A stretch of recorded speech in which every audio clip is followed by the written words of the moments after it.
So hi guys, welcome back to our channel. Ngayon guys, i-share ko naman sa inyo paano malaman kung paano mag-unblock or nasaan yung mga blinak mo dito sa Messenger.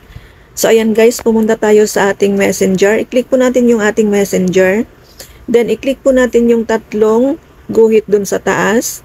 Then i-click po natin yung settings icon. Then i-click po natin yung privacy and safety.